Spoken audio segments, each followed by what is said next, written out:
Court of Gold is an awesome documentary that I encourage everyone to watch on Netflix. And I was just recently a guest on a pod, and I'll be uploading that video to this channel as well. And this is probably going to have some spoilers. So if you don't want to hear any, obviously don't do it until you watch at least the first 3 episodes. And again, it's called Court of Gold. But I took a lot of notes on the first 3 episodes. And, it's they go through the 92 thing. They go through the failure in '04, the Redeem team. I like that they jump around between the Serbian team, the French team, the Canadian team. Everyone gets a little bit of shine throughout the first 3 episodes. Second episode was more of KD, right? It was like, I think it upped his likeness in terms of, changing maybe how people feel about KD. If you watch episode 2, it's a very emotional one. It really touches into his human side. And his mom gets a lot of screen time. And, she talks about just how much work he's put in. How basketball has taken their family and pushed them ahead. And that was a really good episode. And I just like how it, like I said, it just jumps around to the different teams. And it was just a really, so far, well done documentary. And with the exception of some things that I would criticize, which is like, I don't know, I feel like there's just a lot of non-basketball also in there, where I thought it was going to be a lot more exclusive coverage of inside the practices. And maybe we'll get a little more of that as the doc goes on for the next 3 episodes. But so far, you get a lot of interviews, which we talk about that on that pod that I was a guest on. And like, I don't know, I think like just going through some of the things that I did want to touch on this quick little, reaction pod after those first 3 episodes. It's like, you get this goated coaching staff where you have Mark Few, who's just been at Gonzaga since like 1990. He was an assistant coach.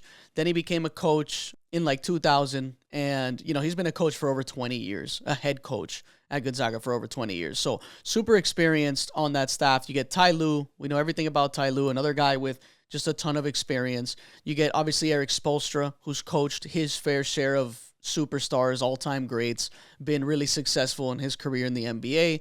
You obviously get the head coach, Steve Kerr, at the helm, who gets a lot of criticism throughout this Olympic run. If anyone remembers the Tatum thing, the roster construction, the rotations was always something that people were complaining about during these Olympics. But I think Steve Kerr did an awesome job. I think the coaching staff did a great job considering all the criticism.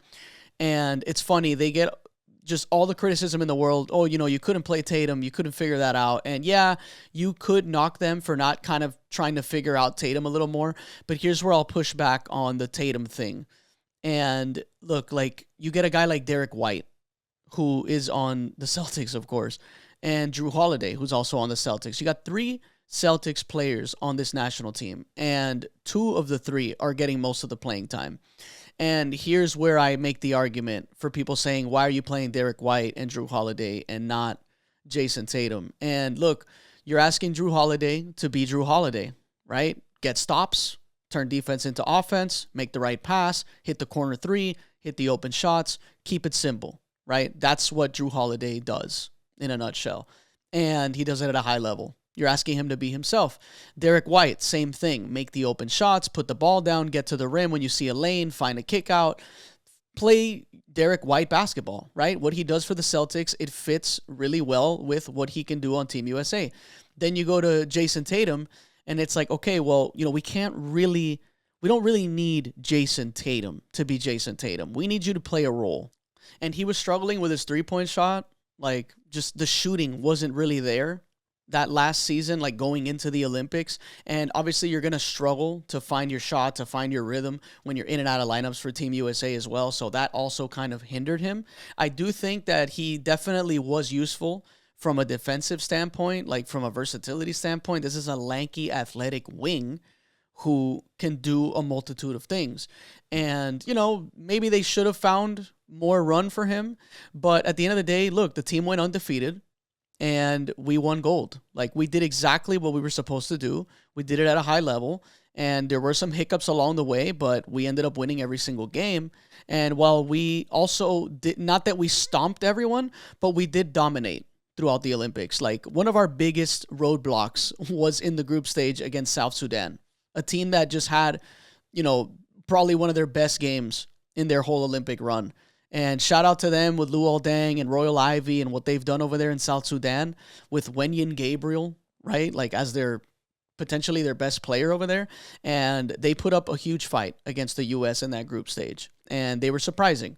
So I took some notes. I have them here on my phone and just kind of went around and looking at what teams we're going to be facing. Like, what are the threats out there that are worth mentioning, right? And what I think about them.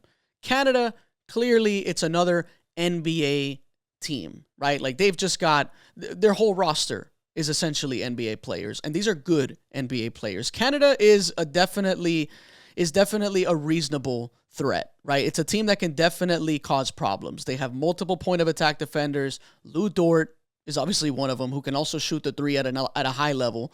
You got Dylan Brooks, who also just gets unleashed in the Olympics. He's a really good Olympic player and a damn good NBA player as well. Another point of attack defender who can knock down shots. Tough player, gets under your skin. You need that if you're going to make a run. Obviously, they have arguably the second best player in the league behind Jokic, which is Shai Gilgeous-Alexander, a guy that can get a bucket in any scenario. He's obviously a two-way player. He's another guy that you consider a point of attack defender. He can hold his own one-on-one. So you've got him at the helm. Then you've got, Jamal Murray, who had a really bad Olympics. He's been picking it up this season, but he's also, a guy that never makes an all-star team, but he's got potential to be just, he could take out a team on his own, right? He could just go off randomly. So you've got him, Andrew Wiggins, whatever. He wasn't on this Olympic team, but you potentially have him, right? Another guy you can kind of think about. RJ Barrett, another good NBA player. Like, Canada has the weapons, right? They've got the two-way potential. They have shooting. They can get to the rim. They got guys that can make plays. It's a pretty modern style of a team, right? Like, kind of NBA-esque, right? Now, that's a team that would concern you. I'm looking at Spain. They're in a complete rebuild, right? You got the Hernan Gomez brothers, Santi Aldama, okay, good NBA player, but not a guy, no guys that put fear in your heart on that team. They didn't even get out of the group, right? They actually had to play in the qualifiers to make the Olympics. They were struggling. And look, they dominated their whole way to make the Olympics, like in that qualifier. They just, they beat everyone out. But, not a team that has that same, doesn't put fear in your heart either, like in previous years in those Olympics. South Sudan, right? Like, they have the versatility, they have athleticism, they're well coached by Royal Ivy and, Luol Deng, just those two guys instilling a great culture that's growing, but they're still raw, right? Like, they're still a long way. Brazil, still developing. They got some guys, but you're not, it's not gonna scare you, right? You're not worried about Brazil right now. Argentina, they missed the Olympics for the first time in 20 years, right? This is another basketball powerhouse. They're well coached. They've had great talent in their history, but another team that's really in a rebuild, right? Like, I think their best player right now is like washed up Facundo Campazzo. And forgive me if I'm missing anyone on that team that may be better than him. Maybe there is someone, but I don't know. Not a team that also you think, much of to beat the U.S. Japan, nah, right? Puerto Rico, they always kind of like put up a weird, awkward fight and make things difficult, but, we always beat Puerto Rico. We're not worried about Puerto Rico. Greece, a team that obviously has one of the top 5 players in the NBA in Giannis, but that's it, right? Like, outside of Giannis, that's it. Like, that's all they got.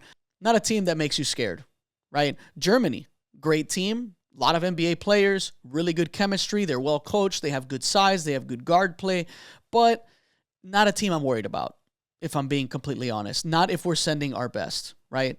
Australia, great teamwork, sleeper team in this Olympic run. They almost beat Serbia. They blew the game.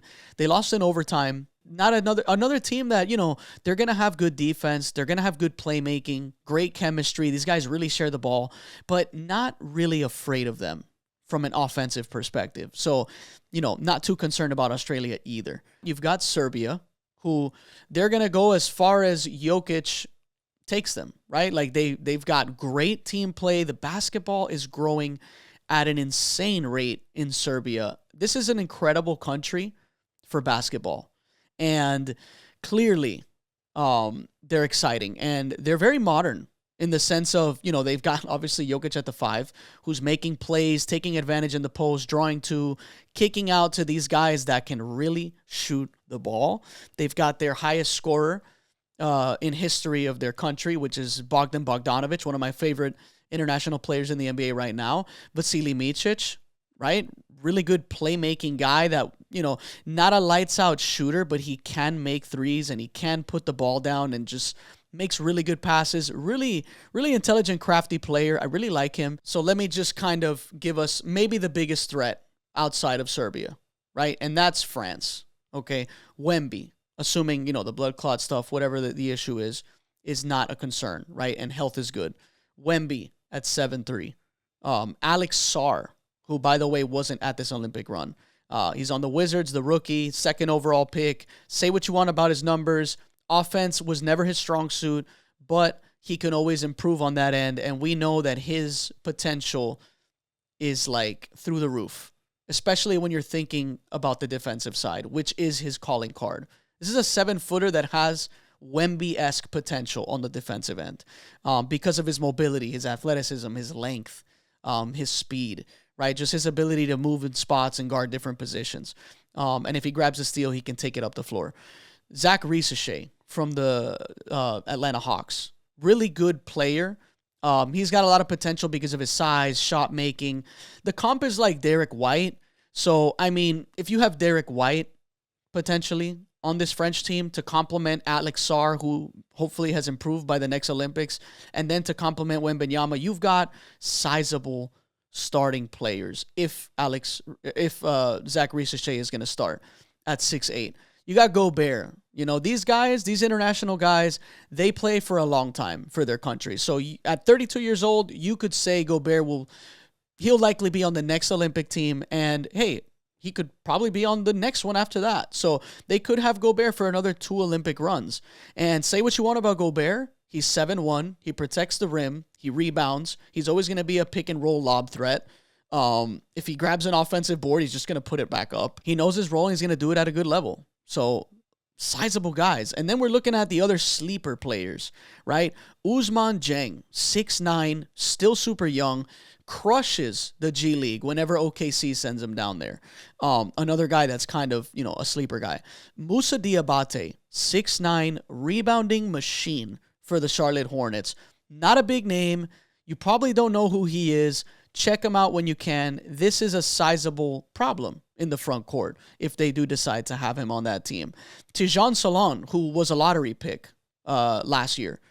Well, I guess for this season, he's a rookie. 6'8". He was the quote-unquote Giannis of the draft, a guy that's like insanely raw, like just where he's at right now, but he's got the freak athleticism. He's not afraid to shoot, even though he can't shoot yet. And look, he's got good like feel.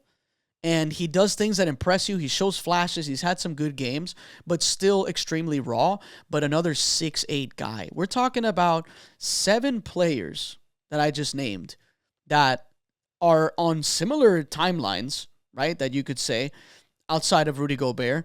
And all of them are 6'8" and above. Like, this is scary stuff. And yeah, that's kind of what I wanted to do with the projection. All in all, this was a really good documentary, and I didn't want to give out too much because that pod's going to run long, and it's going to probably highlight a lot of the things that I have just said. So, hopefully you guys enjoy the documentary and let me know what you think. As always, you can drop questions or suggestions at the email atbpodmail@gmail.com. Thanks for watching. Thanks for listening. I'll catch you guys on the next one.